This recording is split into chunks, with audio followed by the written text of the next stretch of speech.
BR. Ambedkar Kalaburagi ಜಿಲ್ಲಾ ಜಯಂತ್ಯುತ್ಸವ ಸಮಿತಿ ವತಿಯಿಂದ ಏಪ್ರಿಲ್ 12ರಂದು 135ಕ್ಕೂ ಅಧಿಕ ಜನ ನೇತ್ರದಾನ ಮಾಡುವ ಅಭಿಯಾನ ಆಯೋಜನೆ ಮಾಡಲಾಗಿದೆ ಎಂದು ಸಮಿತಿ ಅಧ್ಯಕ್ಷರಾದ ಹನುಮಂತ್ ಇಟ್ಗಿ ಅವರು ತಿಳಿಸಿದ್ದಾರೆ. ನಗರದ ಪತ್ರಿಕಾ ಭವನದಲ್ಲಿ ಆಯೋಜನೆ ಮಾಡಿರುವ ಸುದ್ದಿಗೋಷ್ಠಿಯಲ್ಲಿ ಮಾತನಾಡಿದ ಅವರು, ಡಾಕ್ಟರ್ ಬಿ.ಆರ್. ಅಂಬೇಡ್ಕರ್ ಅವರ 135ನೇ ಜಯಂತ್ಯುತ್ಸವ ಆಚರಣೆ ಪ್ರಯುಕ್ತವಾಗಿ ಕಲಬುರಗಿ ನಗರದ ಹೀರಾಪುರ ವೃತ್ತದಲ್ಲಿ ನಿರಂತರವಾಗಿ ಏಪ್ರಿಲ್ 10ರಿಂದ 15ರವರೆಗೂ ರಾಜ್ಯ ಮತ್ತು ರಾಷ್ಟ್ರ ಮಟ್ಟದ ಚಿಂತಕರಿಂದ ವಿಶೇಷ ಉಪನ್ಯಾಸ ಕಾರ್ಯಕ್ರಮ ಆಯೋಜನೆ ಮಾಡಲಾಗಿದೆ. ಅದರಂತೆ ಏಪ್ರಿಲ್ 12ರಂದು 135ಕ್ಕೂ ಅಧಿಕ ಜನ ನೇತ್ರದಾನ ಮಾಡುವ ಅಭಿಯಾನ ಮತ್ತು ಬಾಬಾ ಸಾಹೇಬ್ ಅಂಬೇಡ್ಕರ್ ಅವರ ಜೀವನ ಆಧಾರಿತ ನಾಟಕ ಪ್ರದರ್ಶನ ಕಾರ್ಯಕ್ರಮಗಳನ್ನು ಆಯೋಜನೆ ಮಾಡಲಾಗಿದೆ ಎಂದು ತಿಳಿಸಿದರು. ತಿಳಿದಿರೋ ಹಾಗೆ ಡಾಕ್ಟರ್ ಬಾಬಾ ಸಾಹೇಬ್ ಅಂಬೇಡ್ಕರ್ ಅವರ ಜಯಂತಿಯನ್ನು ಇಡೀ ವಿಶ್ವವೇ ಆಚರಣೆ ಮಾಡಲಾಗ್ತದೆ. ಆ ಒಂದು ಸಂದರ್ಭದಲ್ಲಿ ಕಲಬುರಗಿ ಡಾಕ್ಟರ್ ಬಿ.ಆರ್. ಅಂಬೇಡ್ಕರ್ ಅವರ ಜಯಂತ್ಯೋತ್ಸವ ಸಮಿತಿ ಜಿಲ್ಲಾ ಸಮಿತಿ ಒಂದು ಅದ್ದೂರಿ ಆಚರಣೆಗೆ ನಾವೆಲ್ಲರೂ ಇವತ್ತು ಸಾಕ್ಷಿ ಆಗ್ಲತ್ತೀವಿ.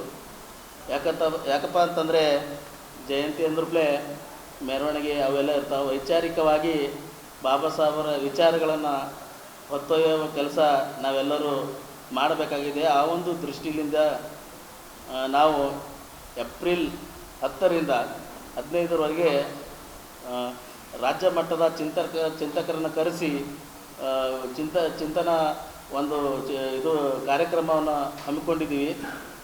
ಮೊದಲಿಗೆ ಏಪ್ರಿಲ್ 6ರಿಂದ ನಮ್ಮ ಕಾರ್ಯಕ್ರಮ ಸ್ಟಾರ್ಟ್ ಆಗ್ತವೆ. ಪ್ರತಿಭಾ ಪ್ರಬಂಧ ಸ್ಪರ್ಧೆ ಮತ್ತು ಭಾಷಣ ಸ್ಪರ್ಧೆ ಇದು ಸೇಂಟ್ ಮೇರಿ ಸ್ಕೂಲ್ನಲ್ಲಿ ಅಲ್ಲಿ ಫಸ್ಟ್ ನಾವು ಅಲ್ಲಿಂದ ಚಾಲನೆ ಕೊಡ್ತೀವಿ.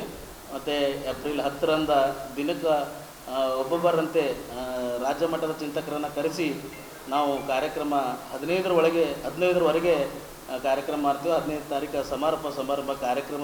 ಸಮಾರೋಪ ಸಮಾರಂಭ ಇರ್ತದೆ. ದೊಡ್ಡ ಮಟ್ಟದಾಗ ಅದೊಂದು ಕಾರ್ಯಕ್ರಮ ಸಮಾರೋಪ ಆಗ್ತದೆ. ಮತ್ತು ಈ ಕಾರ್ಯಕ್ರಮದಲ್ಲಿ ವಿಶೇಷ ಏನಂದರೆ ಡಾಕ್ಟರ್ ಬಾಬಾ ಸಾಹೇಬ್ ಅಂಬೇಡ್ಕರ್ 135ನೇ ಜಯಂತ್ಯೋತ್ಸವ ಇರ್ತದಲ್ಲ, ಆ ಒಂದು ಸಲಕ್ಕೆ 135 ಮಂದಿ ನಮ್ಮ ಕಣ್ಣುಗಳನ್ನು ದಾನ ಮಾಡ್ತಾಯಿದ್ದೀವಿ.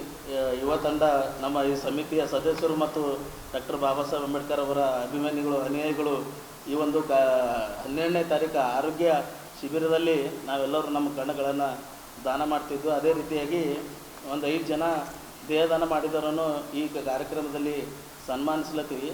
ಮತ್ತು ಈ ಕಾರ್ಯಕ್ರಮದಲ್ಲಿ 12ನೇ ತಾರೀಕು ನಾಟಕ ಕೊಟಗಿನಹಳ್ಳಿ ರಾಮಯ್ಯವರು ರಚಿಸ್ತಕ್ಕಂಥ ನಾಟಕ ಪ್ರದರ್ಶನ ಇರ್ತದೆ.